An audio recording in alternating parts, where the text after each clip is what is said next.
Welcome to our board members and advisors. It's good to see you all, and the day may be coming we actually manage to see each other in person at some stage. I particularly want to welcome Fiona Lees as the Council's interim chief executive while Gavin Stevenson is off, and I am sure that all board members will wish to send Gavin their best wishes for his continuing recovery. May I remind members that we are being live streamed today to allow for public access, and also that the meeting is being recorded and will be available for subsequent viewing online. Hopefully by this stage we are all familiar with online meetings and everything will run smoothly, but I suggest you keep your camera and microphone off unless you're speaking, as that helps with the quality of the communication. And please type speak in the chat function or use the raise your hand function if you would like to contribute. Liz will be assisting me to ensure that I get to everyone, but if all else fails, just put your camera on and wave if the hand function and speak function aren't working. Liz, could I ask you to give us the position on attendance, please, Liz? Thank you. Good morning, members. Yes, we have apologies from the following. Nick Morris, our Vice Chair from NHS, Hugh Carr of Further and Higher Education. I don't see Councillor Carruthers yet, but he may be joining us. Apology from Colin Cook from Scottish Government, from Laura Douglas of the Integration Joint Board, but she has advised that Councillor Maitland, who's the Vice Chair now, will pick up any IJB issues. She's not with us just yet, but hopefully she'll be joining shortly. An apology from Maureen Dowden of the housing sector, from Sheila Horner of the private sector, and Councillor Andrew Wood of Swesttrans. Thank you. Thank you, Liz. Our first item is the draft minute of our last meeting for approval, and I'm just wanting to ask if members are happy that this is an accurate record. Don't feel you have to shout because I'll take silence as agreement. But before that, does anyone have any comments or queries on the minute?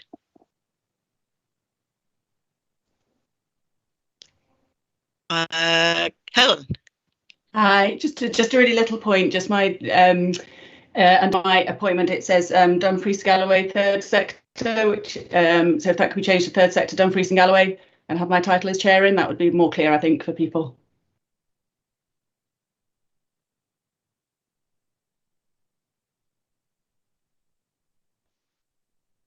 That's fine, we can make that amendment, Helen. Thank you. Anything else? Okay, so I'll assume that is, with that amendment, the minutes are agreed. Our second item is focused on a small number of items, and obviously the COVID pandemic remains a clear priority. Our report today covers a number of different aspects, so we will take the 4 issues separately. The first being an update on response from Mark Thompson of the Council's RRR team, and Valerie White, Director of Public Health. And this would be an appropriate time to congratulate Valerie on being appointed recently to the post on a permanent basis. So congratulations, Valerie. Can we hand over to Mark and Valerie then, please?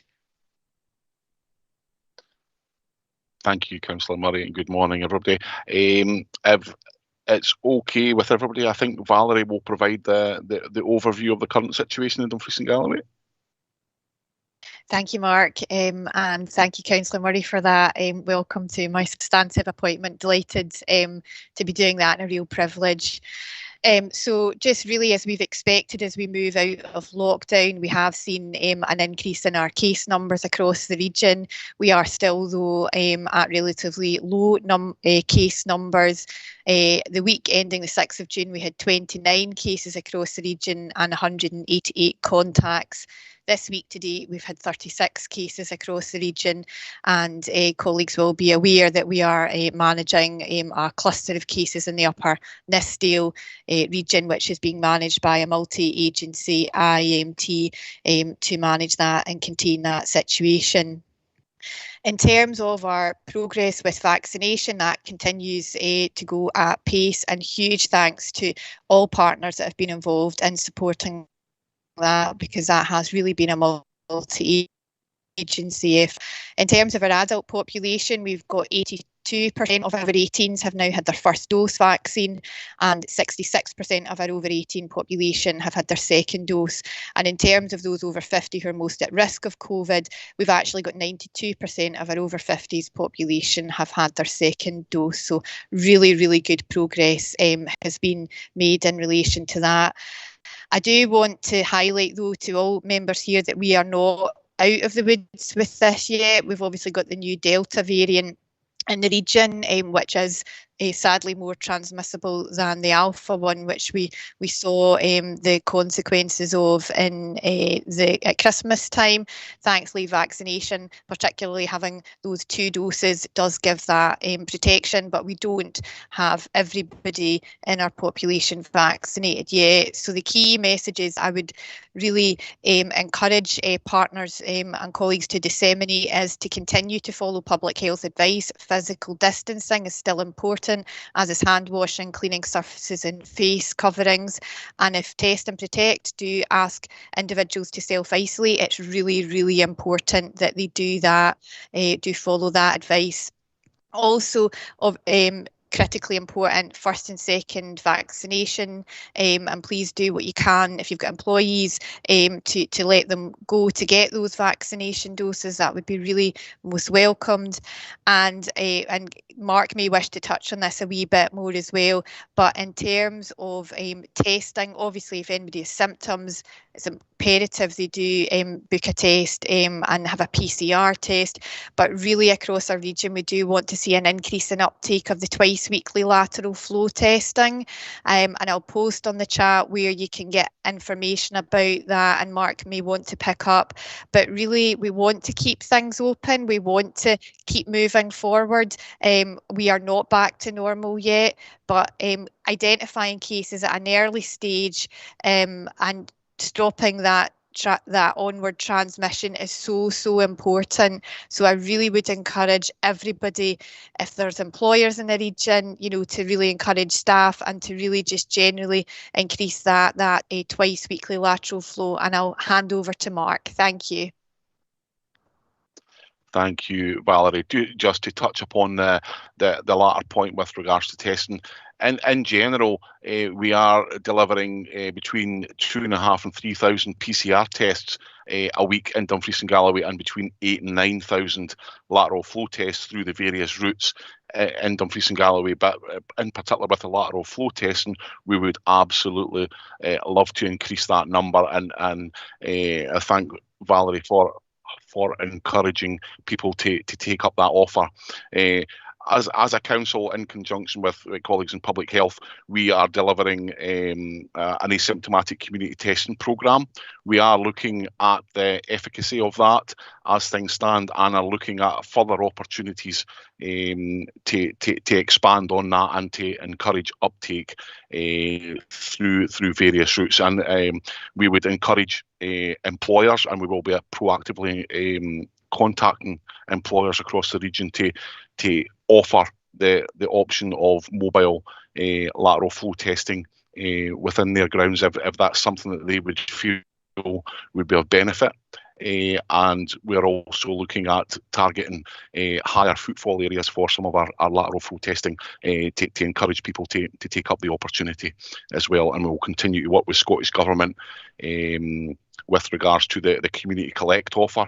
And hopefully we can distribute more Community Collect kits to members of the public to allow them to undertake lateral flow test devices in their own home as well.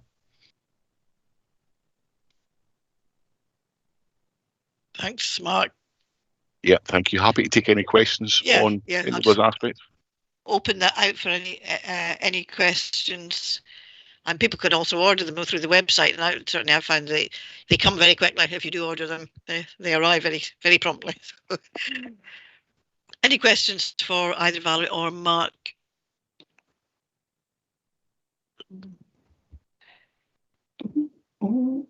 I've got Jeff. Jeff. Thanks, Chair. I guess we should just point out we're still unclear at the moment what the rise in cases will mean for people becoming seriously ill and hospitalization rates. We just don't have enough data at the moment to see whether the fact that the vaccination is pushing the case rate lower will radically impact on that link between case numbers and hospitalization.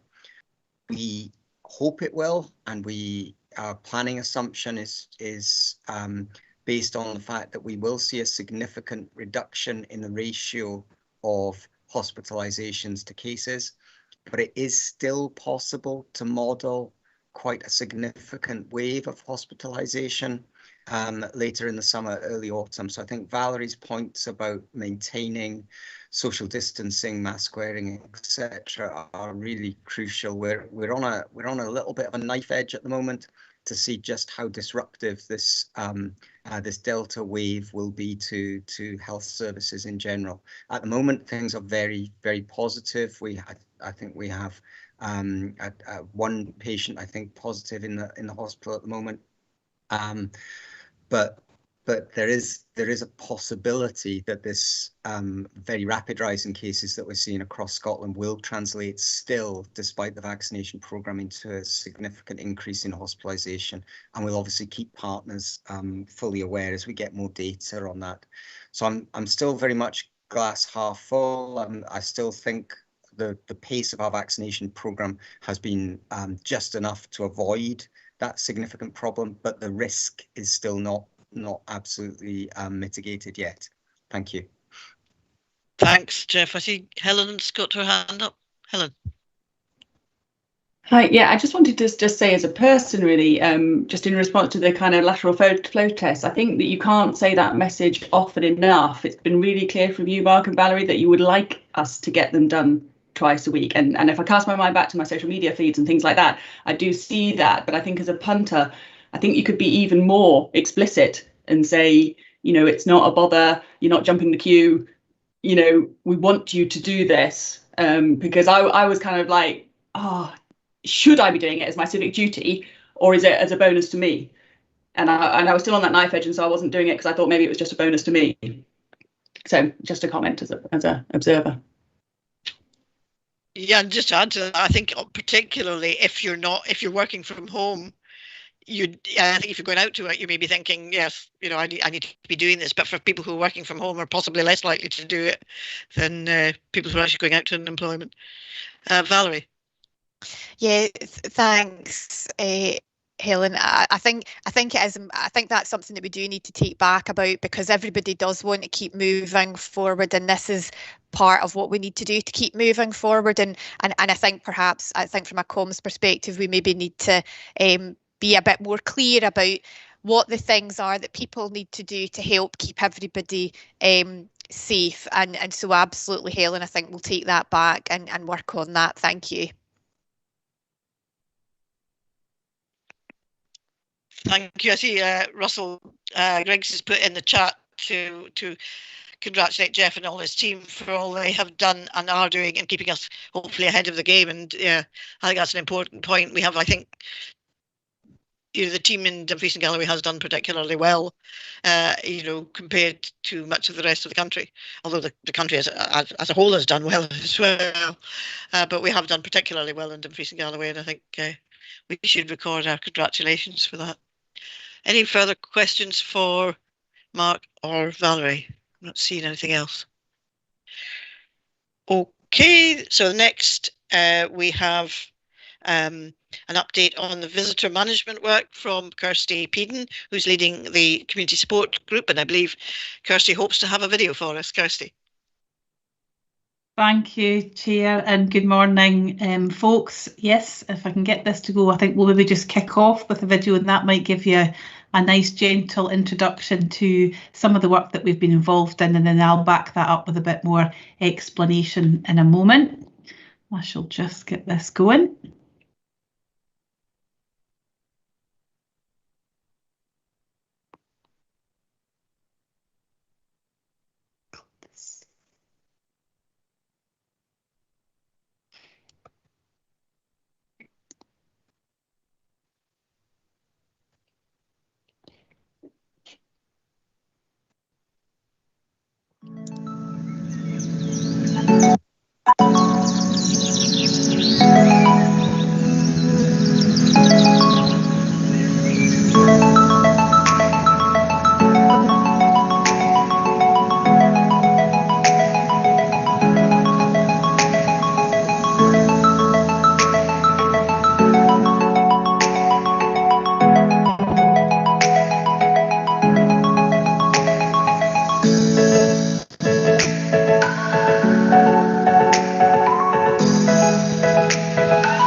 So folks, I hope you'll agree that short video of some of the signage that's been put up around the region in the last few weeks by our colleagues, my ward officer colleagues and others, is just a fantastic reflection of the scenery and the area that we have the pleasure of living in, and of course that is welcoming a large number of visitors back. So maybe just to touch on a couple of the areas that we've been involved in. Really, there's been a focus on this around continuous engagement.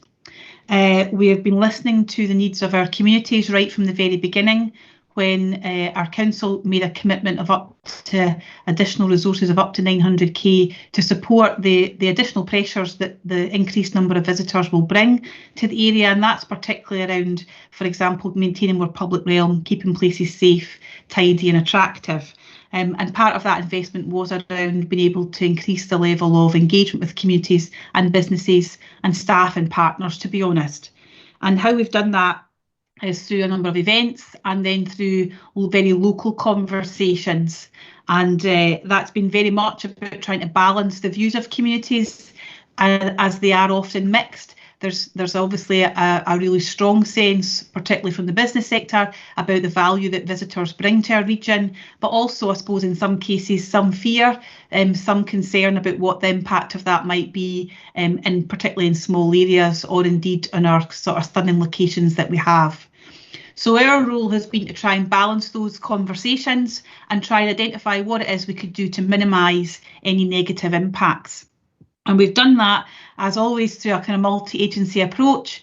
We've extended the community support group, which most of you will know I was involved in, particularly around supporting communities to be involved in the response. And we've just continued with that model, but extended our partners. For example, police and fire are heavily involved, just given their role in terms of safety. And we've been meeting at a kind of regional level to be able to identify what solutions need to be found. And we've extended the locality hub model, which has also worked so well throughout the response, to extend beyond what they are typically being involved in to look at the kind of visitor management and town centre restart side of things. Very much involving communities in finding creative solutions, and we've got a raft of community organisations across the region who have already got creative solutions to the additional visitors that are here, whether that be putting in their own grey and black waste disposal points, as we saw at Clattering Shaws last week when some of us were up there just to do a small thank you. That was one of the last pictures there. A number of partners were involved in that. Or down to looking at how they can run the local assets to welcome additional visitors into their communities. We are seeing a larger number, as you would expect, in Stewartry and Wigton. Interestingly, because of the recording system we've got around the engagement, we're able to track what the kind of key issues are locally. And in each of our 4 areas, they differ very much around signage, I have to say, which is why there's been a big emphasis on some of the fantastic kind of messaging that we've put out so far. Communication being another top one, which hopefully people have picked that up through social media and other ways. Toilets is no doubt been a consistent issue, as has litter. And we've got additional bins and an uplift of bins out there in the evenings and weekends, and staff are reporting a significant increase in the number of visitors that are in our towns and our communities, which is great. So we're very much in the kind of early stages of this, but prepping up, if you like, for a couple of weeks' time when we know that numbers will increase significantly. And really that's just sort of where we're at the moment, but I'm very happy to answer any questions or take feedback in terms of what you've heard this morning. Thanks, Kirsty. Excellent piece of work. I think good piece of collaboration between the council and the communities, and we've already had a lot of pretty positive feedback about the signage, other than Amy taking them down off the trunk road, which is the only thing that's been a bit disappointing. But other than that, it's been pretty good. So I'll invite any questions. I see Norma wants to come in. Norma. Thanks, Elaine, and thanks, Kirsty. I just wanted to say a quick word about our Visitor Ambassador programme. We've been working with some local communities to see if we can encourage volunteers to act as ambassadors and key touch points with visitors in some of our smaller towns. We've had some success. I won't say it's been a huge rollout, but it's early days yet, and we're working with the locality hubs to make sure that visitors receive the information and help they need through visitor ambassadors. Thanks, Norma. That's useful additional information. And I've got Rob and somebody else. Rob and no, that's Norma's hand. Rob. Thanks, Elaine. Yes, I wanted to record appreciation of the work that's gone into this. I think it has been very good, and I've particularly liked seeing the signage and the posters and banners going up around the region. And also I'd noted a rather nice trend that they don't necessarily depict the place that they're in. They show somewhere that might be of interest in the relatively immediate vicinity, which I think is really good. And by way of encouraging folk to be curious and to look at what else they might want to do and see while they're here.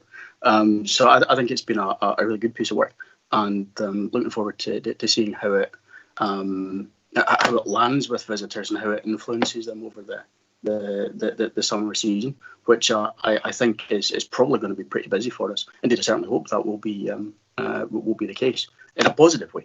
But yeah, wanted to record some appreciation for that, because I think it has been a really good piece of work. Thanks, Lee. Thanks, Rob. Thanks for that. Any further questions or comments? I think generally a favourable response to our signage, and I'm sure we're all looking forward to welcoming the visitors as they come in over the summer, and hope that they go back home wanting to come back again and wanting to tell their friends and family what a great place Dumfries and Galloway is. So very, very positive.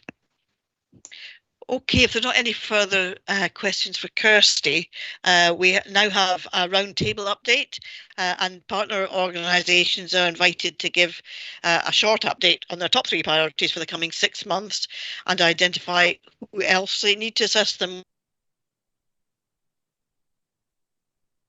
with these distributions will be included in the record of the item, so people will be able to see them. And first up is Fiona Lees from Dumfries and Galloway Council. Thank you very much, Chair, and good morning, members of the partnership. Mark's going to assist me with the slides here. So the first area we're looking at is clearly reopening and reconnecting. We're presently in level 1 and look forward with cautious optimism to moving to level 0. Our schools, of course, have been back since before just after the Easter holidays.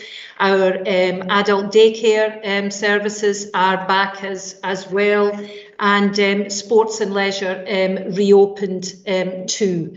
So in all circumstances, we will be looking to move back whilst maintaining all of the distancing requirements to keep people safe.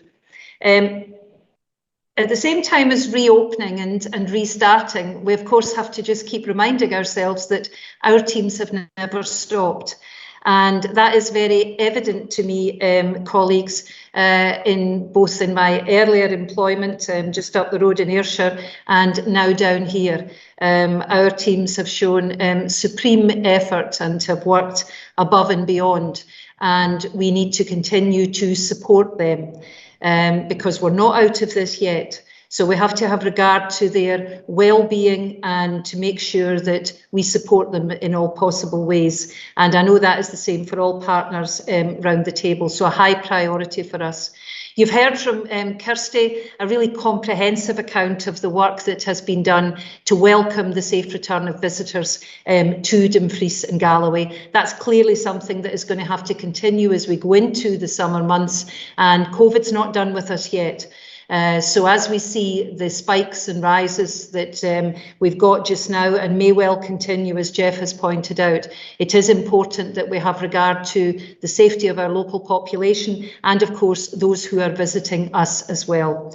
In all of this, this is a time for looking at what's worked for us during the pandemic, what has served us well. And as a partner, as a public body, we'll want to build on what's worked well. We'll want to do more of that. And in that regard, we will want to change to deliver. In terms of where do we need some help and where will we be working together, then clearly, very evidently into great success in the safe return of visitors, and that just has to continue, but also in that space that's about changing to deliver. Because that will be something that crosses the partnership, and it will be something that, if it is to be done effectively, it is important that we do together. Next slide, please. The next slide's about supporting recovery. And during this, COVID has affected everybody. Of course, we know that it has laid bare the inequalities that we have within our community. We might have been in the same storm, but we've been in different boats. In fact, some people haven't even had boats at all. So we'll want to make sure that people continue to get the help they need. Over the course of the pandemic, the money that's come available through the Scottish Government, through the Council, then we're looking at around 17 million assistance that's been given to individuals and to families. We know just now that unemployment's sitting at 5.4%, which compares with just over 3% this time last year. Earlier this week, our social work committee made a request for additional resources to the tune of around 2 million, which will see us continue the single access point that we have for help and assistance, which has been so valued by the 10,000 people who've been shielding here in Dumfries and Galloway, and additional resources for children's social work services, which we know we need to put in place to continue to meet demand. Local businesses, they need to continue to get the help that they need as well. The key to a successful community is a strong and vibrant local economy. Over the course of the pandemic, when we look at money that's been made available through rate support and direct grant to businesses, then we're looking at just over 92 million in support to businesses across Dumfries and Galloway. And you know, with around 7,000 people still being furloughed, then we know that no matter what help has been given, for many businesses that may not be enough. And it is really important that we continue to reach out right across the partnership to support our local businesses to get through this. And linked to that is to be mindful round about the hidden harms as well, because we haven't actually seen the impact of COVID. When people have been told to stay at home and to stay in their communities, much of the harm that will have been done is at present unseen. So we need to be really watchful to this and to be in a position to respond. That means that, colleagues, we need to reassess our priorities and we need to refresh our plans, which is why it's so important this has been discussed at the Community Planning Partnership today. Where we're getting new money, and I'm particularly thinking around about capital investment, then we need to spend that new money quickly because it is needed, and we need to spend it well, always able to demonstrate best value and increasingly being able to link that with community wealth building. So we lock in local spend and we become known as a region that's able to get money out of the ground quickly so that that new money has a direct impact on the communities we serve. And linked to that, colleagues, is just a view that we need to be ready and agile to respond to new money when it becomes available. We saw from the Chancellor in terms of the levelling up funds that became made available at very short notice. Clearly, we are now in a position where we are responding to that, but mindful that those opportunities may increase. Across the partnership, we need to develop a pipeline of projects for a potential pipeline of funding here. Next slide, please. Oh, sorry, could you just go back in that slide? So to answer the question, where do we need to work together on all of the foregoing in relation to supporting recovery? Next slide, please. So this is about really renewal and rebirth, because COVID has caused all of us to reassess what is important to us. People talk about building back better, building back fairer, and those are the kind of conversations that we are having with communities. We've all responded together to COVID. We've responded in a different kind of way, and this is a time for reflection, because it has impacted on our communities, and they haven't had the opportunity to do that together and to collectively do that. They haven't even had an opportunity to grieve together. And sadly, for too many families, that has been a reality. So we need to help and support people to do that. But we also need to help people to move towards the future and to help together look at what would a good life look like here. So that involves us resetting relationships. We've already started to do that. Coming to Dumfries and Galloway, I see the very strong work that's been done through the Resilience Partnership. You move at the speed of trust in any partnership, and here in Dumfries and Galloway, you've been able to move quickly and well. And those are the kind of principles we want to take into the future. We've got a new government with new priorities, and this is a region that will want to be quick off the mark on where those new priorities are of advantage to people living in Dumfries and Galloway. And we'll want to make sure that in this new government, Dumfries and Galloway is sitting high within their priorities. All of this calls for a focus in place. Place has never been more important to people when they've been told to stay at home. Place is where the heart is. And place requires all of us to have local collaboration at the forefront of our thinking. Our default has to be inclusive and local. So this isn't really, the last slide isn't really where do we need help to do this. The last slide in terms of promoting renewal is about all of us doing this together. Thank you, Chair. That's me. Happy to take any questions. Thanks, Fiona. I think the plan was to go through everybody's presentations and then have a discussion at the end on the sort of joint partnerships and the joint approach and so on. So the next up is Jeff Ace on behalf of NHS Dumfries and Galloway and the Health and Social Care Partnership. Jeff. Thanks, Chair. And I don't think anything that I'm going to say will be a surprise to you in terms of health priorities for the next 6 months or so. The first one is that containment of COVID-19. As Valerie said, we are seeing rising cases in the region. That puts pressure on our Test and Protect service. But that's a very good team that we have up and running. It's battle hardened from our previous waves of COVID transmission. And we've got good confidence that we can maintain that test and trace and isolate approach with current and slightly higher levels of COVID-19 transmission. I think what happens if we go beyond that level is that test and trace really struggles to identify the contacts fast enough for us to maintain control. So it's really critical that in this period that we are identifying every case, identifying every cluster and working to minimize that spread so that we are in a manageable position. The second priority that the board has set itself for this year is the vaccination programme. And you've heard about our progress to date. If I can look forward, we will be beginning the 18 to 39-year-old, to 29-year-old, vaccination next week. So some teenagers will be receiving their texts over the next few days with appointments for next week, which is really, really positive. Our government target is to have vaccinated every adult that wants vaccination by the end of July. We think we can significantly beat that target, but clearly, even after we've completed that first sweep, we'll be wanting to identify individuals that weren't able to make their appointments, that were perhaps poorly at times of vaccination. So we'll be doing a fair bit of recovery through to the end of July, but we are fairly confident that by the first week of July, we can have offered a first vaccination dose to everyone over 18 in the region.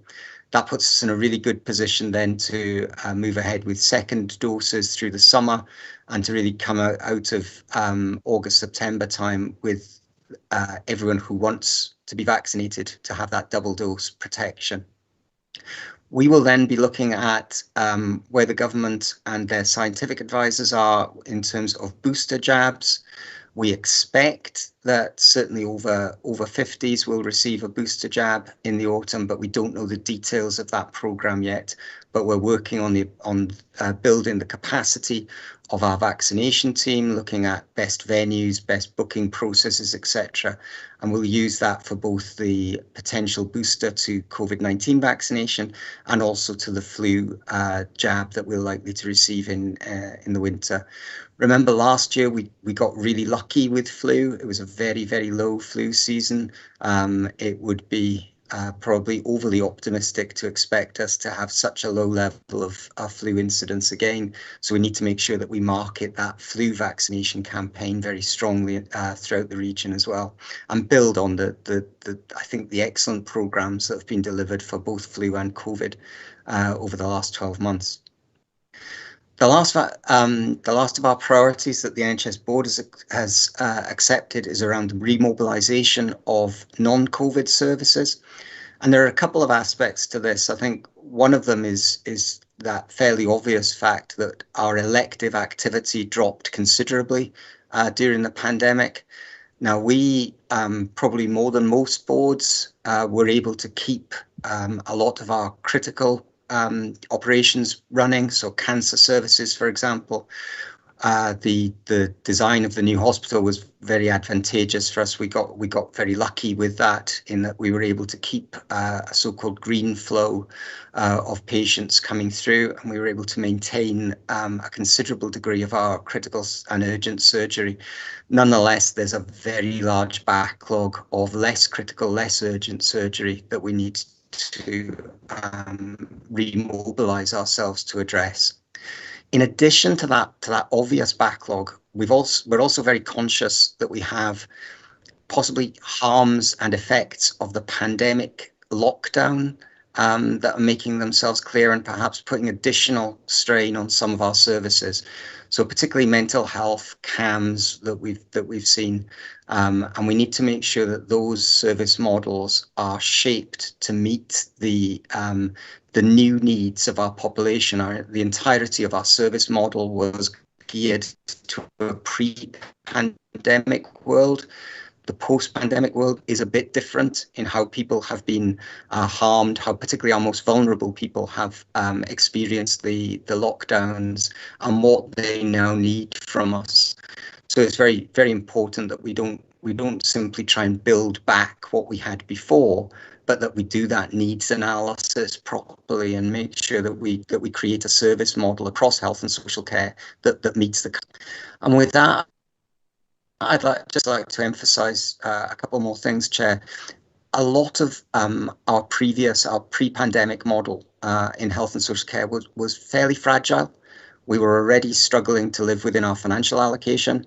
We were already struggling to hit consistently some of our elective targets, and we were really struggling with the recruitment of staff into key areas. So it's important, I think, that we take the lessons, the innovation from that we've been forced to implement through the pandemic, and make sure that we build a model that's far more sustainable back into health and social care, and that allows us to create those roles that we can recruit to, allows us to use the technology where appropriate that we've piloted during the pandemic, and really create a health and care system that's much more resilient, much more sustainable, much more able to routinely meet all of its challenges. And that challenge extends to our own staff. I think, and the final thing I'd like to say, Chair, is we are very conscious about the resilience issues within our own staff. We first went onto an emergency footing in late February of 2020. That's a long time ago. Typically, an NHS emergency lasts a matter of days. Our processes are designed to deal with rail accidents or major traffic incidents, and we throw everything at it for a very short period of time. It feels like we've been throwing everything at this for a long, long time. Our staff are tired. They haven't been able to take the breaks that they normally take. A lot of them have been redeployed into different roles. And we need to be very careful as we are remobilising and are ramping up our service models, that we don't expect people to just bounce back, that we give them the time to readjust, we give them the time to take their holidays this summer. And we're just very conscious of a fragility and a potential lack of resilience among staff who have just gone above and beyond what could ever have been expected of them over the last 15 months or so. So those are the priorities that the board has adopted, Chair. Hopefully they make sense to other partner organisations, and we can obviously keep you updated in progress as we go through the year. Thank you. Thanks, Jeff. Next, we have Carol Maguire for Police Scotland.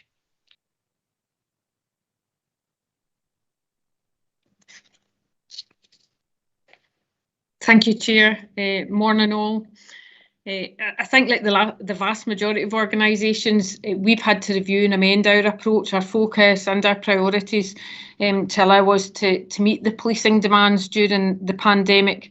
And as we start to move back along that road out to whatever that new normal looks like, I've considered our 3 priorities for the coming months. And again, it might not be too surprising, but that is looking around the public protection arena, the restart and recovery of hospitality and events in the region, and obviously the return of visitors that you've already heard about today. What's positive around that these are all areas where we benefit from really good partnership working in the region already, and obviously in terms of those partnerships working forward, we will look to support those and gain that support from them to take forward these 3 priorities. Public protections clearly remained a priority for us throughout the pandemic, and moving forward we'll look to continue working closely with our partners to support our vulnerable people, and also, as Fiona mentioned, to identify and respond to those COVID related hidden harms and impact that may not have identified themselves totally as yet, and we've got a keen eye on that as we look to see what that impact and what those hidden harms have been. So I've looked at reviewing our risk and concern hub just to ensure that's staffed to complement our partner commitments to mitigate the risk and reduce the harm that comes in this arena, including the likes of domestic abuse, child protection and our vulnerable adults, of course. Continue to participate through the alcohol and drug partnership, looking to working obviously to tackle addictions and to provide that governance and oversight of drug related deaths, which are clearly a concern in the region this year, and the management of offenders is obviously ongoing in line with our MAPA arrangements. And the second thing that's looking to restart again, as you know, is the reopening of hospitality and the return of events, including football processions and protest. And as always, we'll look to take an intelligence-led approach to ensure that we've got a proportionate and professional response. And again, partnerships are key in this area, and we'll continue to work closely with stakeholders, with event organisers in line with the SAG processes to support the delivery of safe events and the return of those to the region, obviously given due consideration to the COVID guidelines and measures that are required to be in place at whatever time those events are on. We're going to look to review our capabilities and specialisms to ensure that all our officers that are required to receive that requisite fresher training and accreditation. As you can imagine, in terms of the last year or so, our training program's been significantly reduced, just to focus on the absolute essentials in terms of licensing requirements. So we'll look to build that back up to make sure that our officers are refreshed and trained and ready to respond to any events that we have. We'll continue to work with our licensing partners and licence holders to support the reopening of hospitality, which is key, and to participate in the joint communication strategy around that. And we will continue to monitor any intelligence to identify and support any processions and any protests that we may see in the region.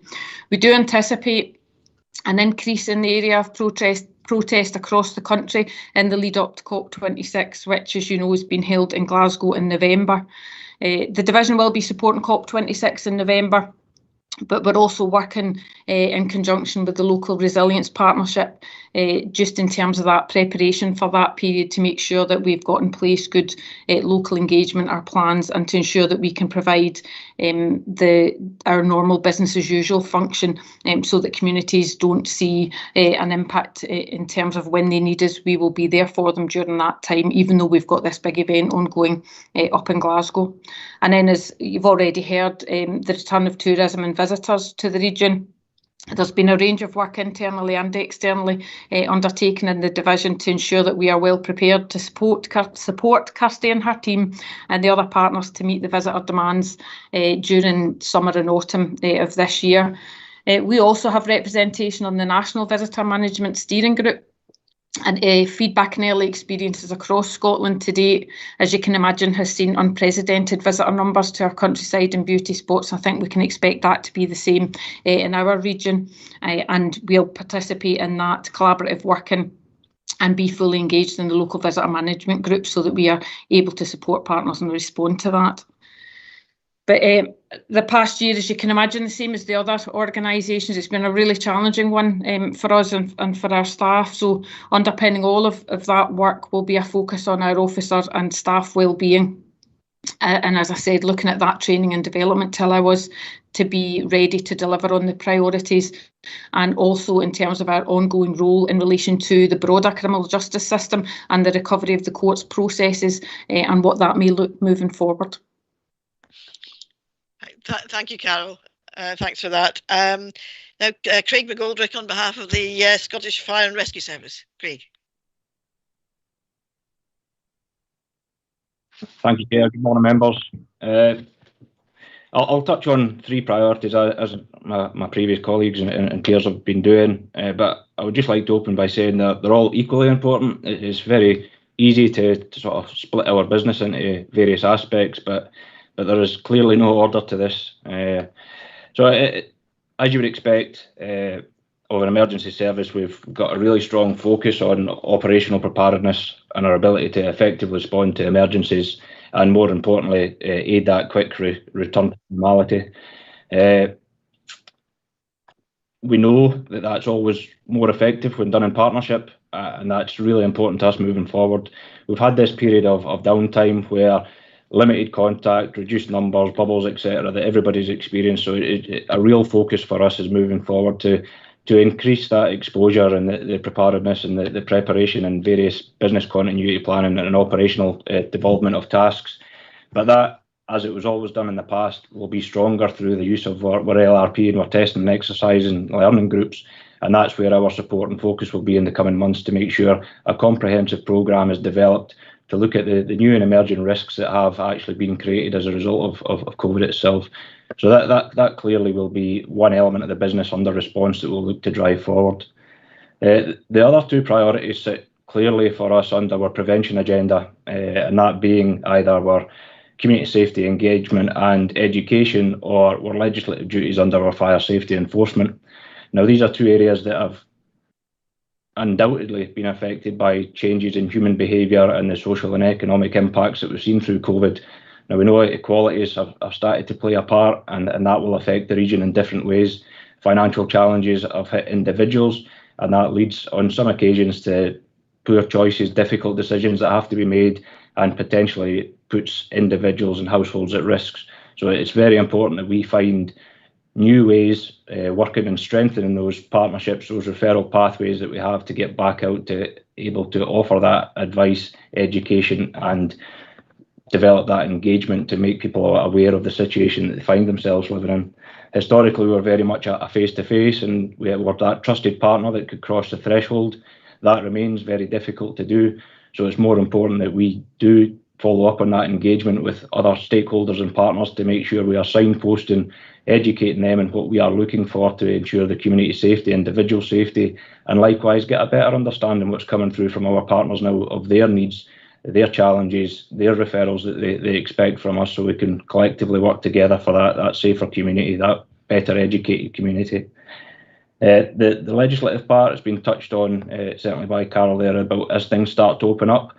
whilst we do have a tag, if you like, of enforcement, that's certainly not our approach in the coming 6 months. It's that supportive element. It's working with those responsible persons in case of relevant premises where we want to help them safely come back to that position where their staff and the public that use their facilities, their stores, their premises are in there in a safe environment. So we will look to actively work with these people, conscious of the financial challenges, conscious of we still don't know the full outcome until the furlough schemes get completely wrapped up of what that will look like, but also with a very close eye on what that does to our high streets, what that does to our derelict buildings and increases the risks, the attractive nature for a lot of younger members within the communities of potential fire settings. So it's all very much wrapped in together. But that is something that we're actively seeing as businesses start to open up. So it will be a real focus for us that we work in partnership to achieve that and have a clear focus on supporting the local economy to build back stronger. I'm going to hold there, Chair. I'm at risk of crossing over and touching on many of the key themes, but I'm glad to hear that there's such a strong focus on people, because again, that's probably the one that sits internal, and that's what we're looking to do as an organisation. Very much the culture has had to change, the workplace, the mental health and the well-being of staff it runs through everything that we do. So that's really positive, and I think there's opportunities there for a bit of cross-organisation mentoring and sharing of services and strengthening ideas. So I'm hoping we can come back to that later on. But thank you, Chair. Yeah, thanks very much, Craig. Colin Cook from the Scottish Government's had to put in his apologies this morning, so I'll now pass on to Russell Griggs for South of Scotland Enterprise. Russell. Thanks, Elaine, and good morning, everybody. And just to say, it's nice to see Fiona down giving us some good help while Gavin's off recovering. So what's our priorities for the next 6 months? Well, recovery has to be at the top of the list, but it is recovery. We've still got one or two companies who are suffering badly from the effects of COVID. The majority of companies now that we're working with want to look to the future and build for the future. So we're working with a host of communities as well as companies across the area, looking at how we can help develop them to take them forward into the future. And that will be through a mixture of help and investment, as well as now, as Lorna will talk about later, encompassing everything we do within the new regional economic strategy, which will be launched later this year. I guess our areas of challenge that we see mostly coming from businesses are a lack of staff.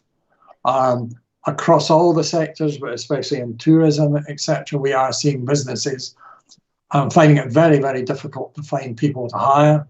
Now, I don't know whether that's part of a lot of the 7,000 people that Elaine was talking about that are still on furlough, are waiting to see what happens when furlough ends, whether they'll be taken back or whether they'll be made redundant. But we see across a whole host of businesses, people being curtailed in what they can do in terms of, and especially in the tourism sector, how much they can open by the lack of staff. And we're working with all the sectors to see what we can do about that. And that's not just in existing businesses, but that's in some of the new businesses that we've been working with, trying to take forward. So skills and working with the colleges and all of the other groups across Dumfries and Galloway is really key to us. What we really need is a big issue that we were going to have to face and that will roll on to effect. As you know, we launched our Powering Change paper just before the election on what we need to do for energy to get ourselves to net zero over the next 10 years. And a lot of that relies on us having a skills base that's very different from the skills base we have currently to satisfy the need for electric vehicle points, air source heat pumps, the change of our houses to different forms of heating, etc. And also digging up the vast majority of electric cable across Dumfries and Galloway that we're going to have to do to satisfy the new power needs of the future. Part of that recovery, though, will be about Brexit as well as COVID. some of the challenges we're seeing around skills and labour are coming from Brexit, and we've lost an awful lot of staff that used to come into us from other parts of the world, and that is causing us challenges, not just in the agricultural sector, but in tourism and elsewhere. And not just in this part of the south of Scotland, but the borders are having the same challenges as well, and we've been working with them. It's good to see, though, on the positive side, our wedding sector getting back to something like normality, although they've got a bit to go in them yet.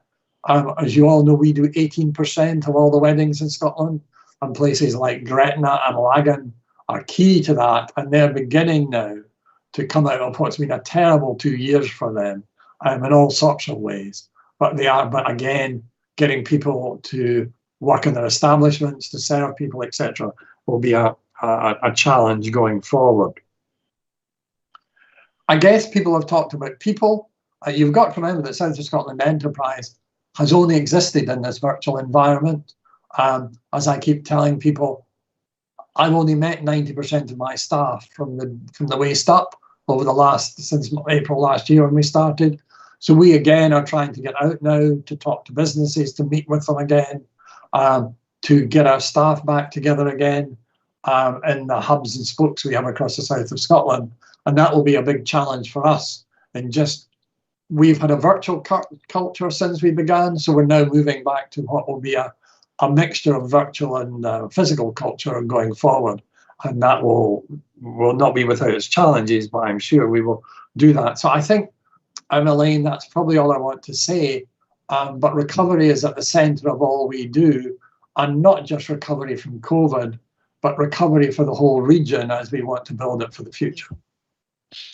Thanks for that, Russell. And can I now ask, I think it's Helen Karen that's going to present on behalf of Third Sector Dumfries and Galloway.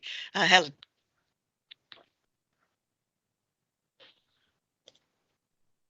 Oh, hello, hi. There we go. Is that? Oh. I can see something. Yep. I knew it just disappeared off my screen. I'm so sorry about this. You'd think 18 months in. Can you see the slides? I can see them, yes. Okay, all right, I can't, but that's fine. No, I just wanted to, that's been really interesting to listen to everyone. Our priorities as Third Sector Dumfries and Galloway are based on our the big report that we commissioned, as we call it, in 2020, based on a lot of consultation with our sector, and also our business plan that we submitted very recently to the Scottish Government. It's clear for us 4 priorities: digital inclusion, employability in the area, community transport, and community empowerment. They are undoubtedly the 4 priorities for the region, for the sector. But I think the point that I wanted to make is that everything being done in partnership, but we can, as an organisation, support the addressing of these relatively effectively, I would hope. You know, we've got funding for a post for the digital inclusion officer, the strategies coming together on that. The local employability partnership, we're a big part of that. We've got our forum, community transport, there's the well-established PSP that the council leads. And community empowerment, the locality hubs have really been embraced by the partnership, and that's working really well for us. So I think that I did just want to very briefly make a slightly broader point. Has that one come up? It's here. Yeah, there we go. So again, for the sector, because these ones are a little bit more out of our control, and so we did just want to highlight these. And it was so great to hear, well, all the comments really, but Fiona's in particular, about the importance of community working and the importance of partnership working. SCBO has recommended a person-centred procurement model, and I think that is something that we do need to move to as a region. The process is getting in the way for some people. We hear that quite clearly from our sector.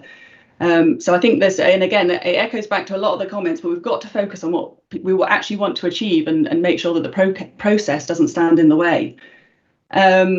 We've got to build a consensus on how to measure the social impact. I see that coming, I hear that coming as well, but you know, and it's referred to in the REP, but I think we've learned, haven't we, that we can't separate the economy from the population's health and well-being. So if we as a partnership and a community planning partnership can build a consensus on how to measure social impact as well as economic, then in building that consensus, we'll get buy into the process and we'll end up, I think, in a much better place.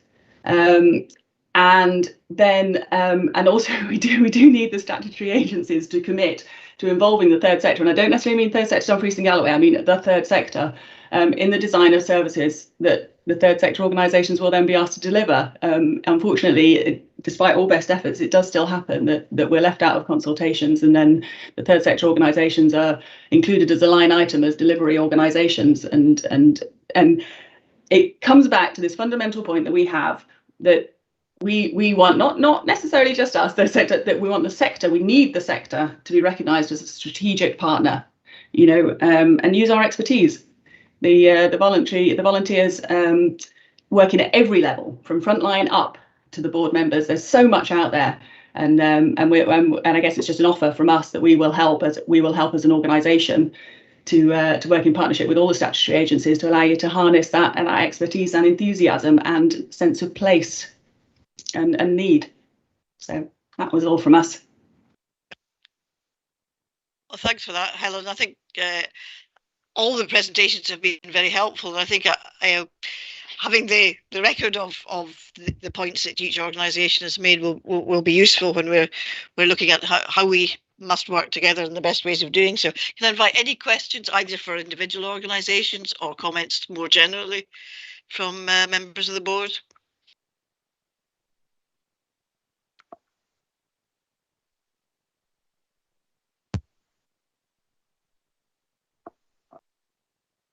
I'm not seeing anything at the moment, so maybe there's nothing pressing that anybody needs to ask or contribute.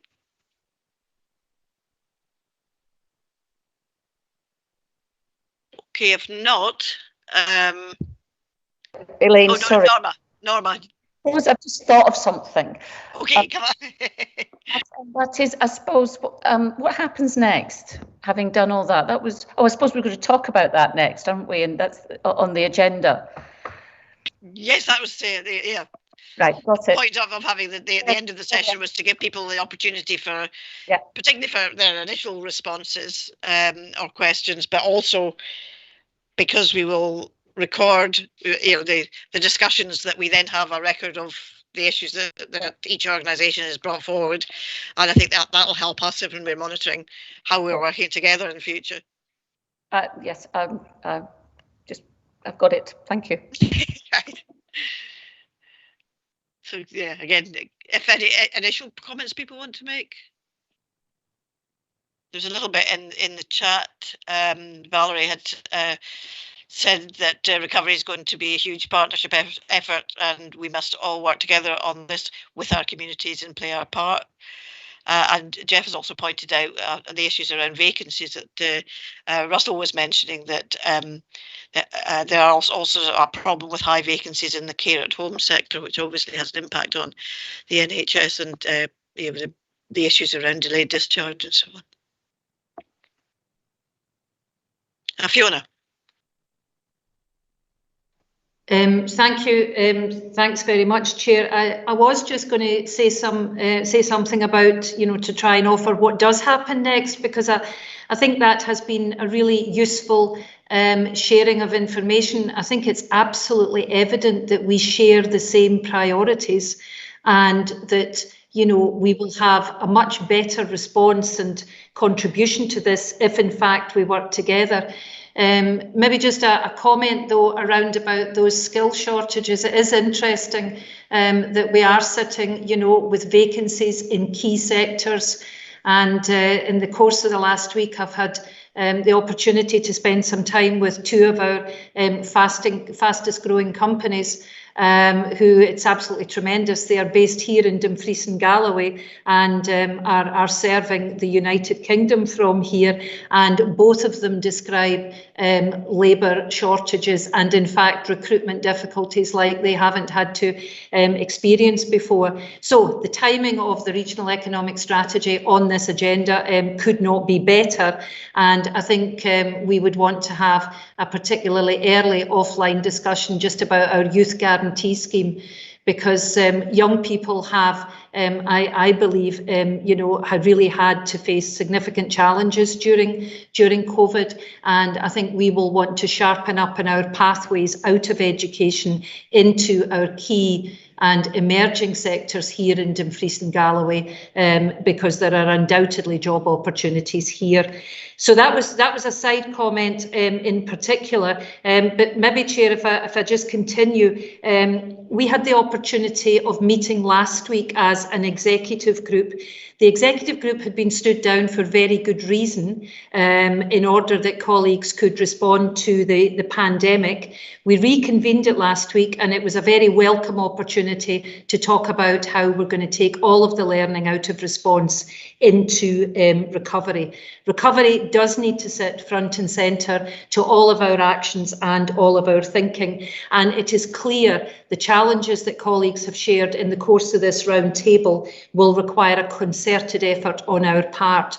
So too will vigilance and watchfulness round about the hidden harms, and I would certainly be wanting us to work together, and particularly with Valerie, on how we can quantify those hidden harms, and more importantly, not just count them, but actually respond to them. So two tasks: responding to what we know and being alert and agile to respond to what we don't know.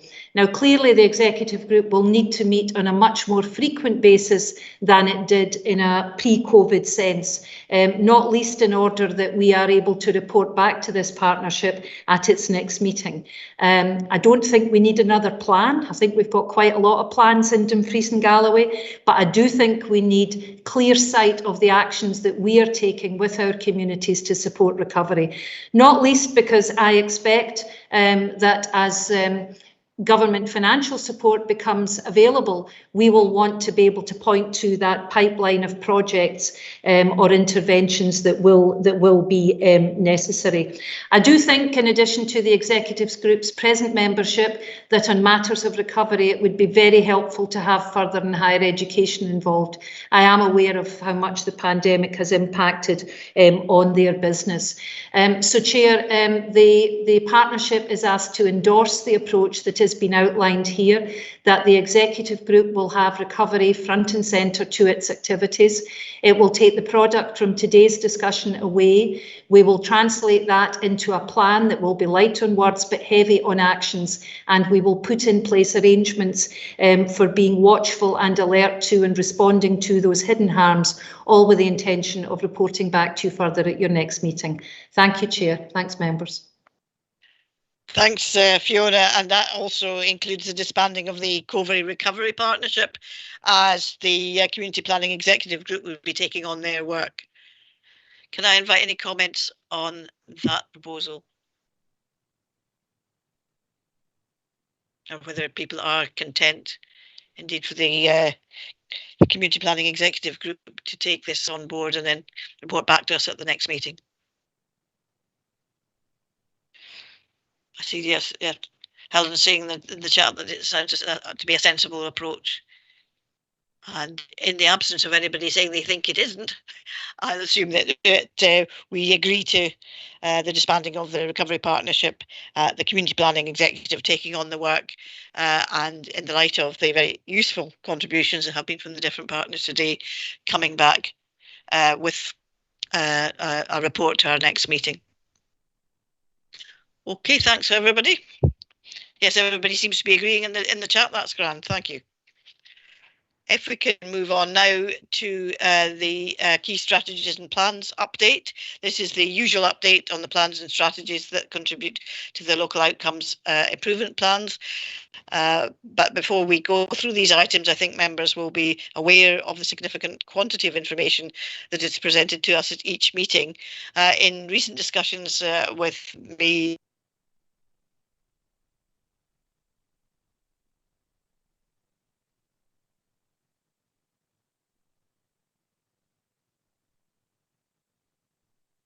the Vice Chair, so that we are able as a board to concentrate more clearly on the achievement of our agreed outcomes. If members are agreeable, we will leave it to the Community Planning Manager to work with lead officers to make this improvement. And I intend to go through the items in order to allow members the opportunity to comment or ask questions as we normally do. So the first one is the Children's Services and Local Child Improvement, the Local Child Poverty Action Plan. Again, Jim Brown is not with us, but any comments can be fed back to him. Anything for Jim? Okay, so the next one's the Community Justice Outcome Improvement Plan, and anything on that can be fed back to Vicky Binney. Okay. The Community Learning Development Partner Strategic Plan. Sorry, Chair. Sorry, somebody's. I did put my hand up. Yeah, no. Oh, Helen. Yeah, sorry. It was just to note the comment in the community justice thing about their sort of plea for annual funding. And I know that's not in our gift, but I'm sure I remember from previous partners that there was a sort of slightly, I just seem to be getting a theme that they're just, they're not feeling that they're resourced or that they can plan appropriately. And so I guess it was just a question as to, is there anything that we can do to support them in that? Or maybe I've misread it. Yep, happy to pick that up, Chair. So yes, I think if the Community Planning Partnership Board is adding our voice to their continuing request to Scottish Government, they're clearly not alone, as indeed I'm sure the third sector shares their pain. So I think if we add our voice to that, and that we've noted and reflected on that and support them in their position, that will enable them to present that to their partners. Yes, indeed, it has been an ask for many, many years, and it's also a similar ask from local government that we really quite like three-year budgeting, so we knew what our position was going to be in future years, but never seems to have been able to be achieved yet, unfortunately. Okay, Community Learning and Development Partner Strategic Plan. Anything for Stephen? Stephen's here, I think.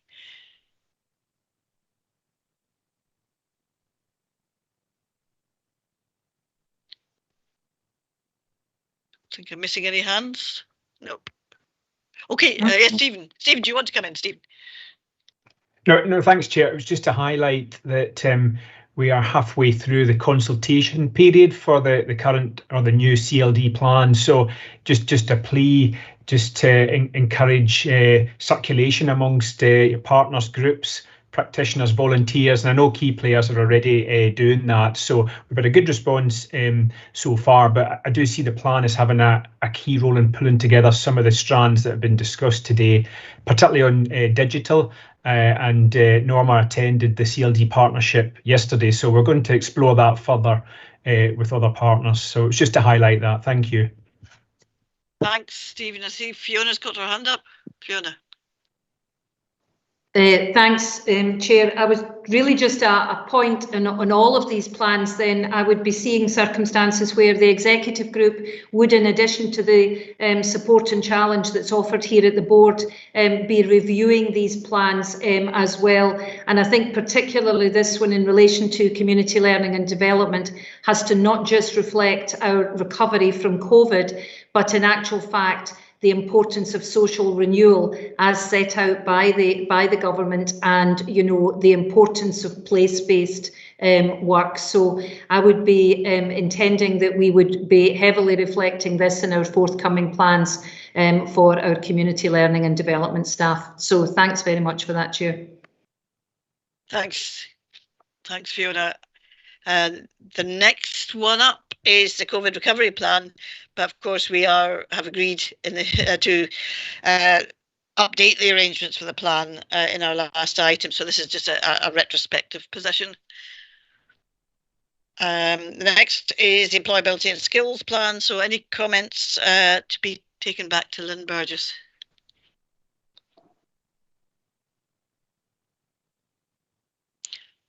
Fiona, your hand is up, but I don't know whether that's a retrospective one from the previous. It was actually an old hand, but I'll just take advantage of the fact that it was up, Chair, if you don't mind, because I think this one in particular is one, again, that we would want to subject to some fairly close scrutiny, given the feedback that we're hearing from key sectors and companies who are in growth around the difficulties in recruitment. And it's really important that we have a level of assurance that the work that we're doing in terms of compulsory and post-compulsory education is supporting that skills-based agenda. So again, this is one we'll take away and just have a further review of. Thank you, Chair. Thank you. Yeah, thanks. The next one is the Health and Social Care Strategic Plan, and as I'm sure we're all aware, thanks to a comprehensive communications plan, the Health and Social Care Strategic Plan is being updated. So I'm going to ask Kerry Willesee to give us a short presentation on the new Health and Social Care Strategic Plan, and then the opportunity for questions. Thank you, Kerry. Thank you very much, Chair, and good morning to everyone. And thank you for the invitation to come and speak to you today on the subject of this first draft of the Strategic Commissioning Plan, which covers the period 2022 to 2025. I hope many of you will have had the opportunity to look at the draft plan ahead of today's meeting. So my name is Kerry Willesee, and I'm a member of the Strategic Planning and Commissioning team at NHS Dumfries and Galloway. Can I just move on to the next slide, please? So I'm here today really to do three things. Firstly, to introduce you to the two versions of the Strategic Commissioning Plan, which are currently out to consultation. Secondly, to illustrate how the plan has evolved from the previous version, which you will have seen, which went out to engagement earlier this year, to become the two versions that are presented here before you. And thirdly, I hope to encourage you, the organisations and the groups that you're involved in, and even your family and friends, to take the opportunity to fully engage with this consultation process. So as you can see from this slide, there are two versions of the Strategic Commissioning Plan, the full version and an easy read version.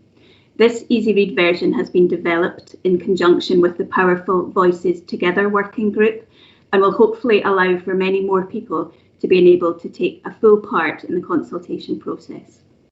The 12-week consultation period for the full plan will end on the 15th of August 2021, with the easy read consultation version closing slightly later on the 29th of August. Next slide, please. So let's just dive straight into the plan. I'm aware that the image is very small on the screen, but in the consultation document itself, this image is A3 in size and much easier to read. So there was feedback during the engagement process that many people wanted to understand better how this next plan, covering the period 2022, relates to the current plan, which runs from 2016 to 2021. So this graphic has now been included in the document to show the clear links between the priority areas of focus in the current plan, which are shown on the left-hand side, and the new strategic commissioning intentions and planned next steps on the right-hand side of the page. In an earlier version, the second column had previously contained a number of statistics around the achievements over the life of the last plan.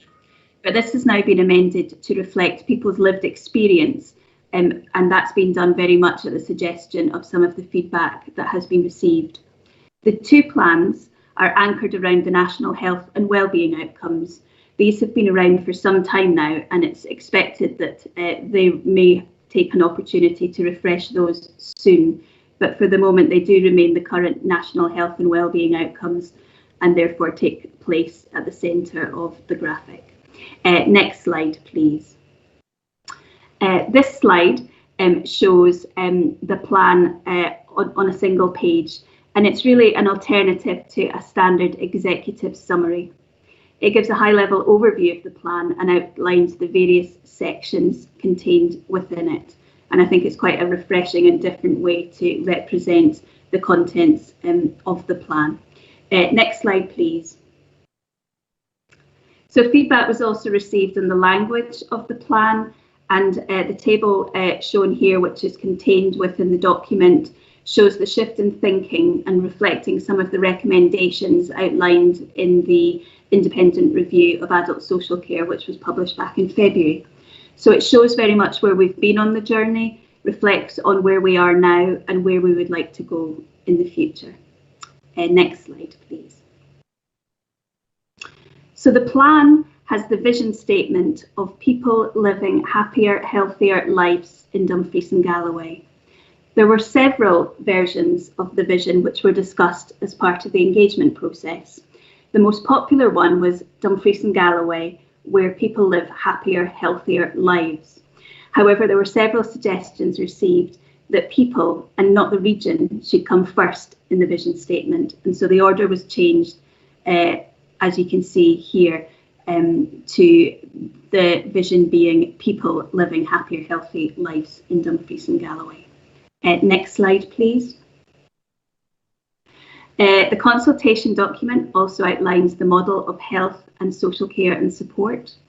This revolves very much with the person at the centre.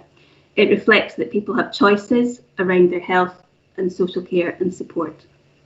It recognises that due to ageing, illness or other factors, people may need the support of family, friends and carers. And beyond this, each ring represents an increased level of care and support required.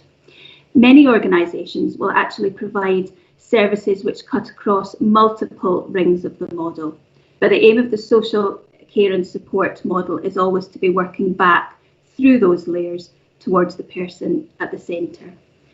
You can see that the model also contains the panel principles relating to human rights and the 5 dimensions of care, which show that this is not just about physical health, but about mental health and well-being as being equally important. And some of the wider determinants of health are also included in the outer ring of the model. Next slide, please. So these are the 8 strategic commissioning intentions. As you may be aware, there were originally 9 strategic commissioning intentions in the last version, which went out to engagement. These have changed quite significantly during the development of this draft plan as a result of the feedback received. They are now much more like outcomes and are much more people focused rather than service focused. Next slide, please. So this illustration shows the ambition of moving from a buildings-based and crisis-focused model of care towards a more preventative model of care. As Desmond Tutu has quoted, there comes a point where we need to stop just pulling people out of the river. We need to go upstream and find out why they're falling in. Next slide, please. I mentioned earlier on that there is an easy read version of the plan, and a lot of work has gone into ensuring the plan is as accessible as possible to as many people as possible. We've worked with partners to include people with additional support needs to ensure that it is in plain English, and I've mentioned available in an easy read version. We've created an animation with voiceover and subtitles, which benefits everyone, but perhaps particularly those people who have hearing or sight impairment and where English is not their first language. We've been working on audio and British Sign Language versions to accompany the easy read, and we've ensured all documents are available as PDFs to enable people who have reader software to hear them rather than read them. We're providing multiple ways to engage, including providing paper copies of the plan and easy read versions with reply envelopes on request. And we've carried out equality impact assessments covering all aspects of the process and have ensured that plans are as inclusive as possible. Next slide, please. Unfortunately, in the time available today, I'm not able to share the fantastic animation which has been created to introduce the plan and encourage people to engage on its contents. It's 8.5 minutes long, I'm afraid. But I'm sure these slides will be able to be shared afterwards, and I would heartily encourage you to watch the animation, as it is a different and I think fantastic way of bringing the plan to life. Next slide, please. Thank you. So I hope this gallop through the plan has given you a helpful overview and showed you how important previous feedback has been in developing the plan to date. Every piece of feedback received has been documented and commented on, so we can see what changes have been made, and if changes are not made, why they have that decision not to change them has been made. I would be very grateful if everyone could take part and respond to the consultation, and this slide shows the myriad of ways available. You can even take your phone out right now, hold the camera up to the screen, and the QR code will take you straight to the Smart Survey. So please do take time to respond from your organisations to the consultation questions. We're very keen to hear from as many people, individuals, groups and organisations as possible in order to deliver the very best strategic commissioning plan for the region. And please help us by sharing this information as widely as possible to your networks and encourage as many people as possible to take part. So following this consultation, a final version of the plan will be produced reflecting the feedback received. This is due to go to the IJB for approval in March 2022 and become the active plan from the 1st of April 2022. So thank you very much. We've tried to pack a lot in there in a short period of time. I'm happy to take any questions, but would encourage any substantive remarks to be included in consultation responses. But thank you very much, Chair, for the opportunity. Thanks very much for that update, Kerry. I'll invite any short questions, but also draw attention again to your request that people respond to the consultation with anything substantive. Anything that people want to raise at this point, Kerry? I'm not seeing anyone, so I'll just encourage everybody to respond to the consultation and look forward to that the finalised plan coming through. The next issue is the local development plan, and again, this is just the opportunity to feedback any points on the LDP.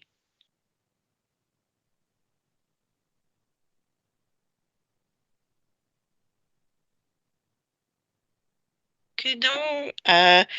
Local housing strategy. Again, opportunity for comments to go back to Jamie.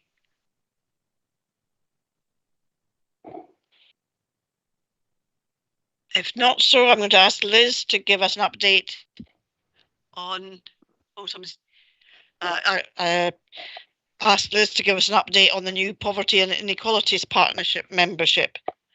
Yes, thank you. So since the board agreed that we would create a more strategic partnership for this work, Mark Malloy, the lead officer, has been in touch with the partner organisations, and thank you very much to all who have responded so positively. And we do have got more senior representatives are going to be coming along. We've offered the chair role. Unfortunately, I'm not able to share with you the name today because we're just waiting in confirmation for that, but we'll certainly hope to be making an announcement in the very near future. And the first meeting of the new partnership is going to be in a workshop format so that they can really drill into the actions required. And the timing of this is, of course, really good because many of the issues that have been talked about today about the impacts of COVID, and there's significant national research about inequality work now, that can all feed in to the new partnership as it develops a very clear and very focused action plan, which will be presented to the board at the September meeting. Thank you. Thanks, Liz. I see some comments in the chat around accessibility and and the sharing of the learning from the work completed by the Health Service on accessibility, and also Valerie saying that she's delighted to be part of the Poverty and Inequalities Partnership because of the importance of the agenda. Okay. Anybody else? Anybody else got any questions or comments for Liz? If not, thanks very much for that, Liz. And then the regional transport strategy, and Liz will take any comments or queries back to Douglas Kirkpatrick on this one.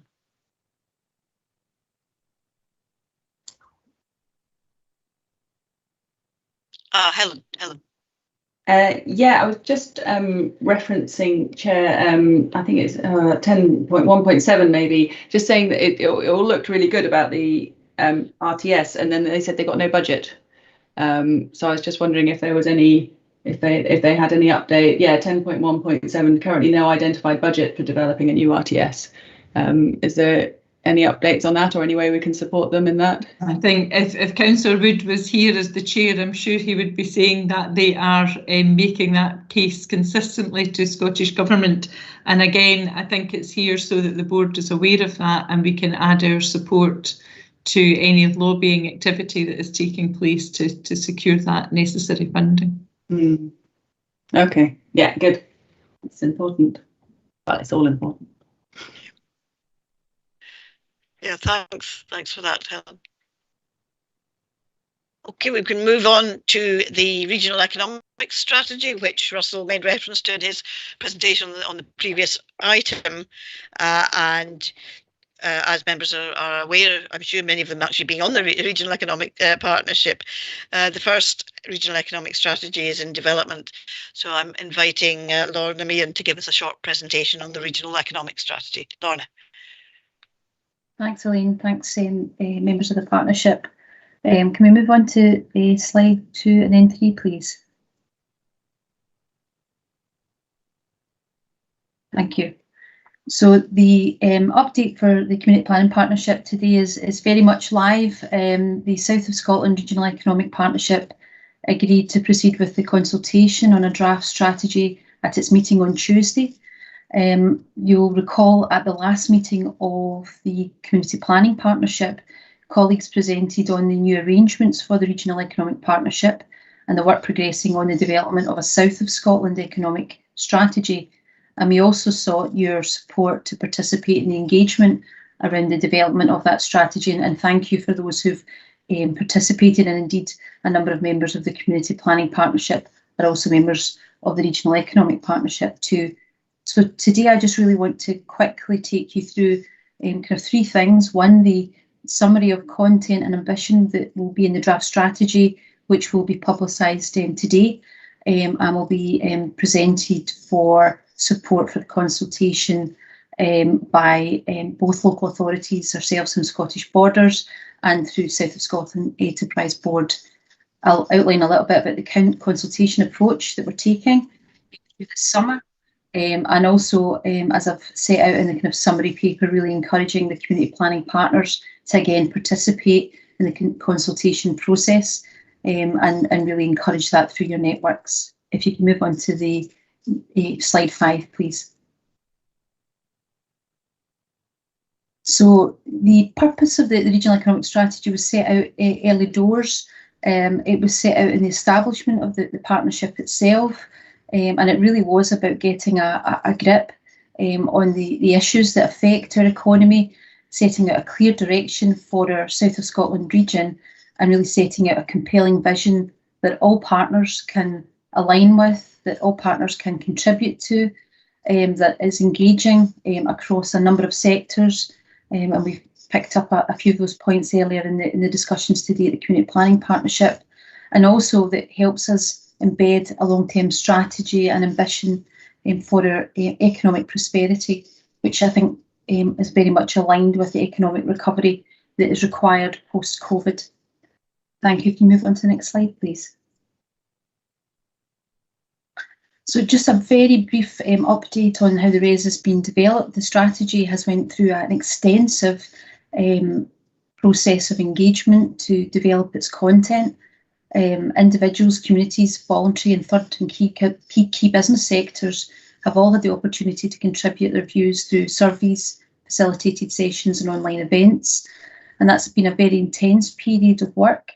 And the Regional Economic Partnership itself and a reference group of a smaller group from that partnership have worked, if not monthly, on a weekly basis to give that direction, that leadership and that purpose to the development, working with all of the main strategic organisations, but also with support from consultancy.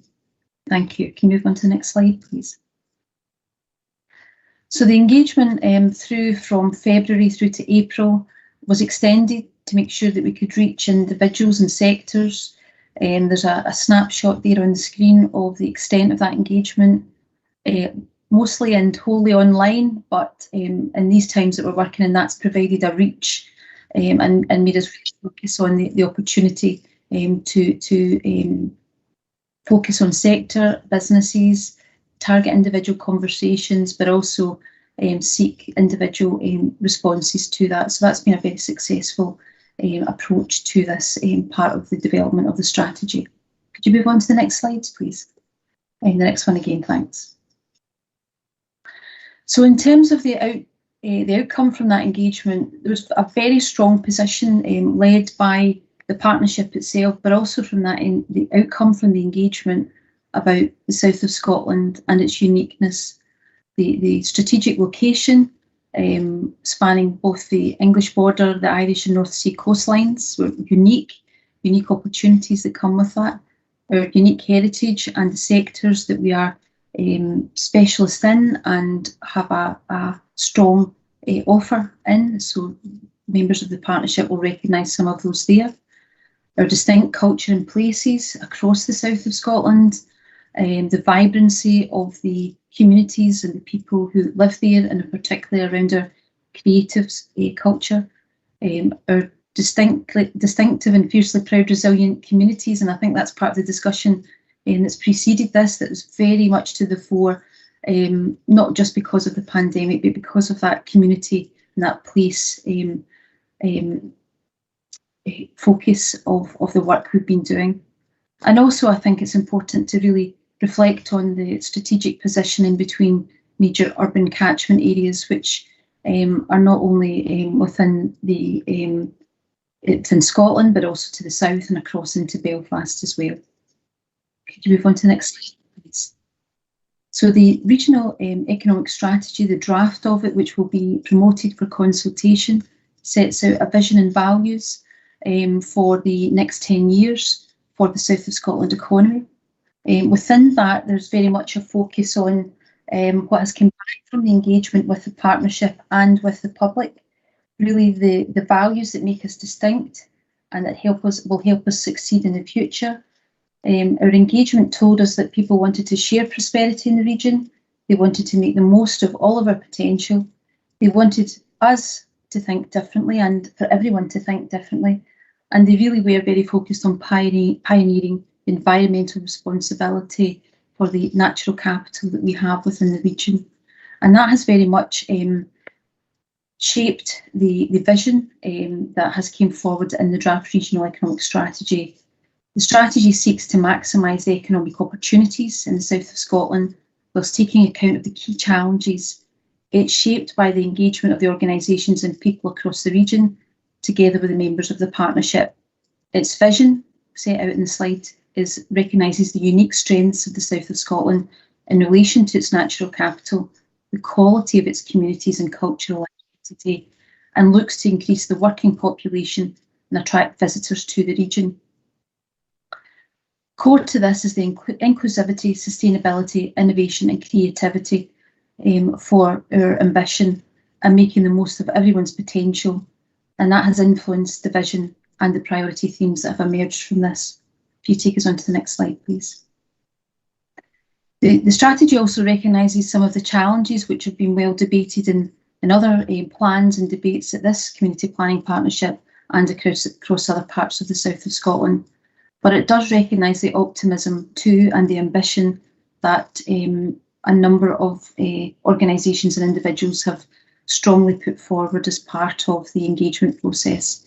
The quality of life in particular, the natural capital within the region, the development of the new agency, the South of Scotland Enterprise, which was lobbied and developed with the people of the south of Scotland.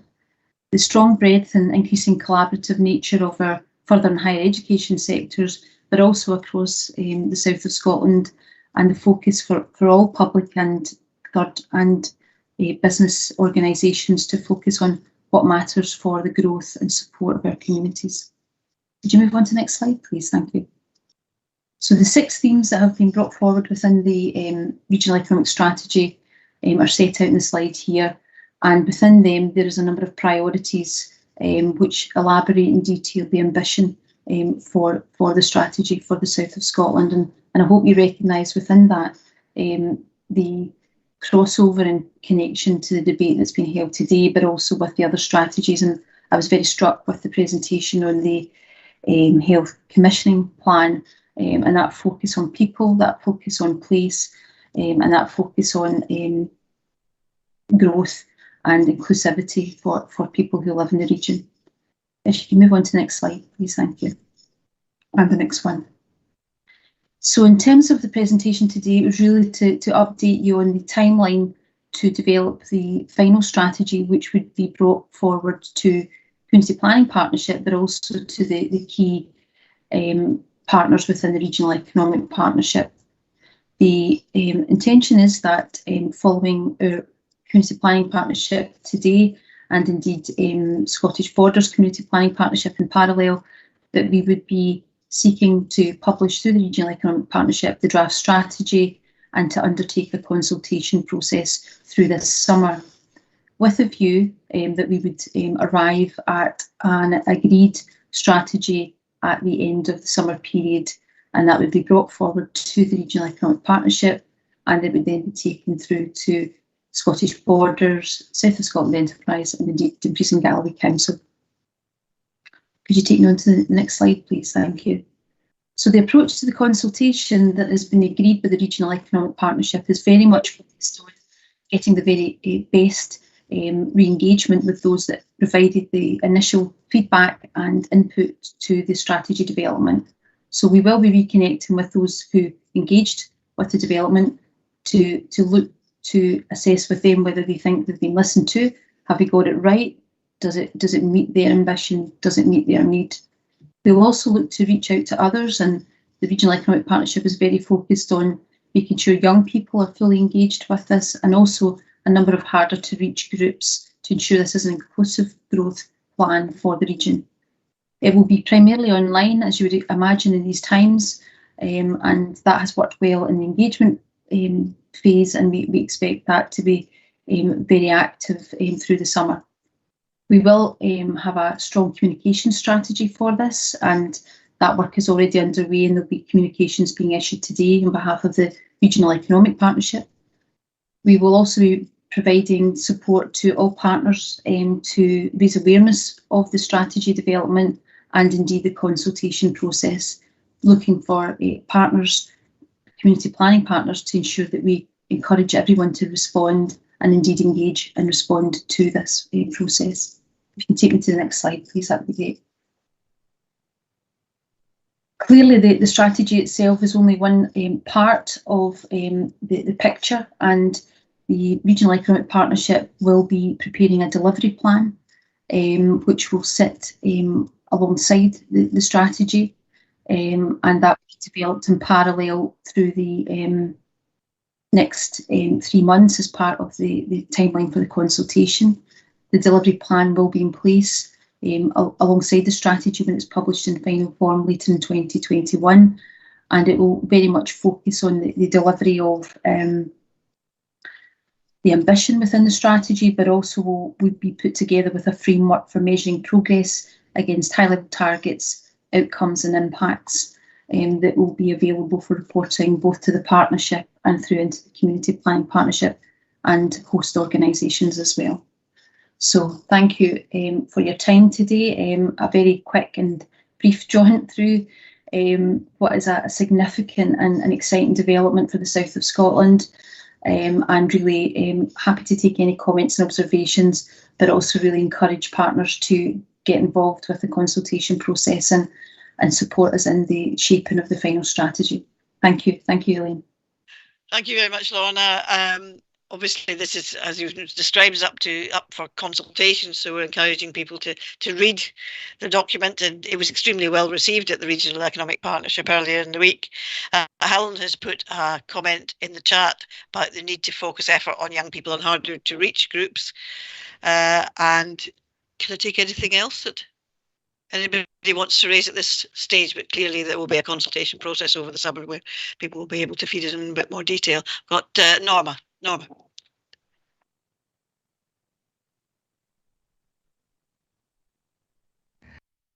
Hi, thanks Elaine and Lorna. I can't miss the opportunity to make the link between our earlier request, I suppose, that that we build a consensus around how we measure social impact and how that will be done throughout the life of the strategy.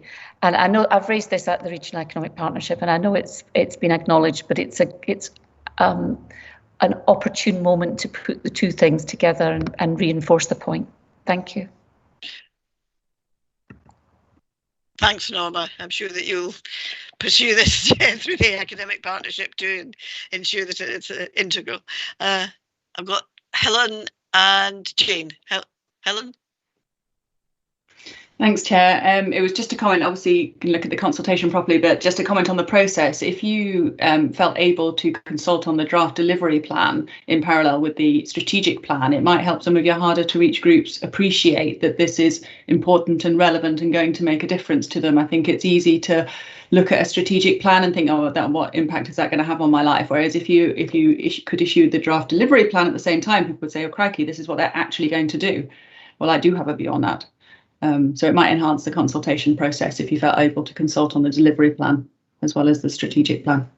I think that was the intention, wasn't it, Lorna? That they would all be going out together. So the delivery plan will be developed through the summer. So Helen makes a good point, and that the development of the delivery plan itself will engage people and from a number of groups. So the strategy will go out for consultation, but we will engage through the summer to construct the actual delivery plan itself. So it will be done in parallel, but we won't have a ready-made delivery plan. And I think that's right, because the strategy itself will need that refinement from communities and organisations and individuals to finalise. But at the same time, we're very clear about that high-level 3-year delivery plan being constructed, and that will be an inclusive process for that. Well, that's good to hear, because I think sometimes you as a member of the community you don't register the strategic plan, and then the delivery plan comes out and you're like, what? And by then it's too late to influence it. So yeah. Jane. Yes, I recognise what Helen is saying there. That's absolutely right. What happens? I do look forward to reading this. Thank you for presenting it, Lorna. And but in the past, there was, I think, and particularly in this region, because it was so difficult for women to leave families and go away and train and develop their talents.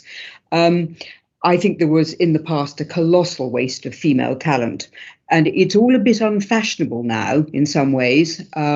But I still wonder whether there is a hidden barrier to female participation in, let's say, the more technical subjects in our schools. I would be interested to know, reaching into our education side of things, whether that actually is still the case.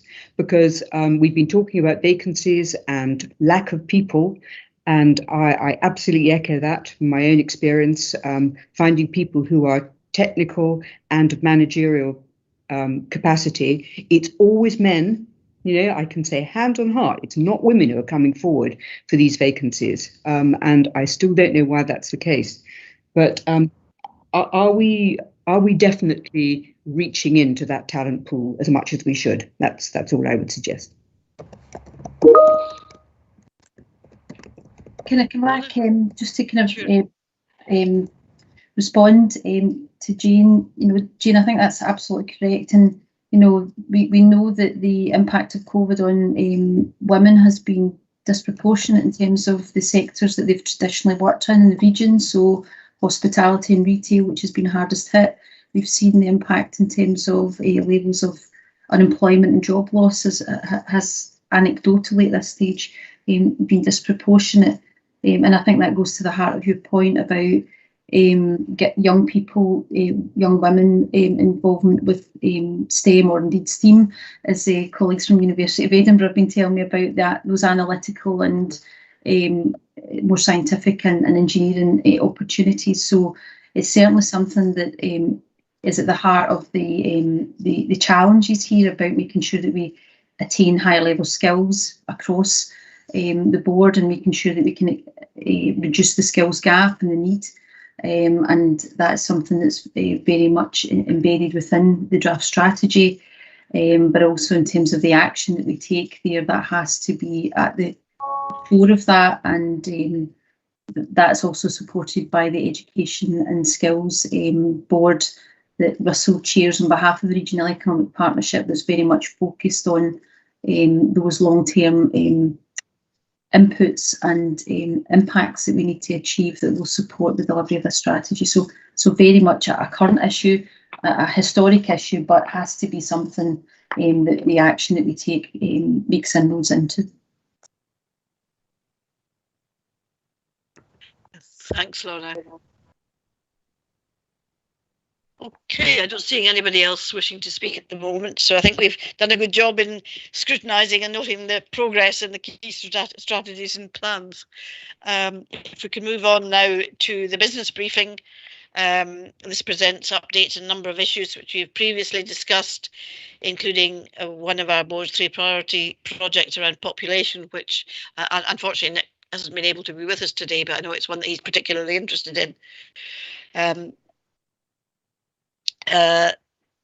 Okay, so I think it's something that the executive group will probably be looking at and overseeing, and I think it's going to bring a progress report to the next meeting. I'm personally also keen that we consider whether our local outcomes improvement plan needs to be updated in the light of COVID, and I think that will be some of the work that the executive group will be doing as well. But can I ask for any comments on the position of the issues in the business briefing?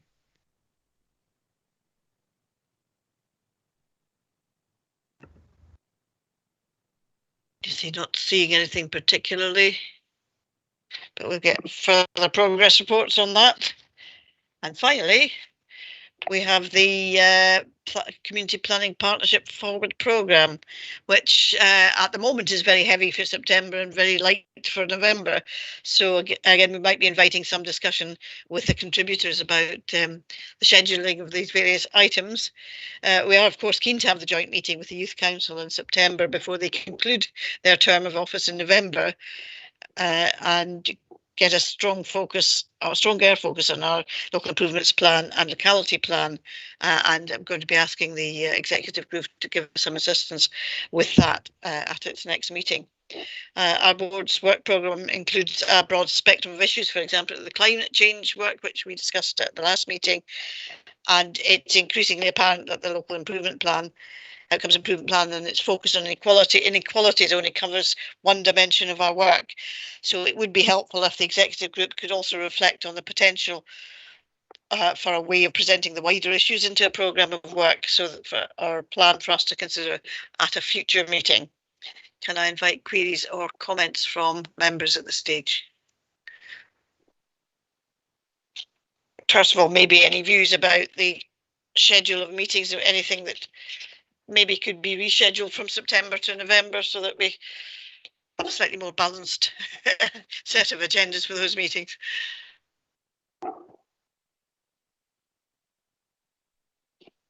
We'll also note that each meeting will receive an update on COVID and the current strategic issues, of course. Elaine? Norma. Yes. Yep. I'm happy to discuss with Liz our own item on our business plan. I'm sure we can come to an arrangement.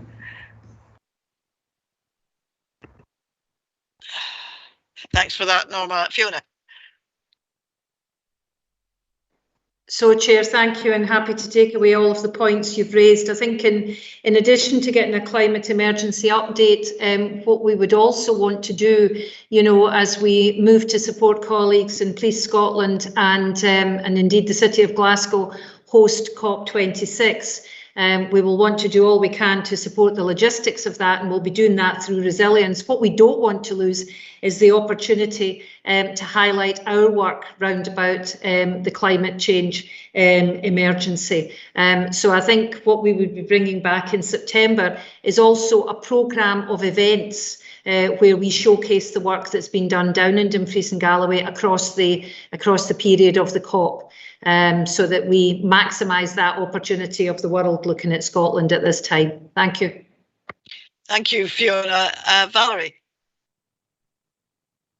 Thanks. Yeah, it was just a query because Public Health had contact from the University of Glasgow about doing some showcasing work in relation to that. So Fiona, who would they contact so that it can all maybe be coordinated together? Is there a sort of point of contact coordinating the events for COP20?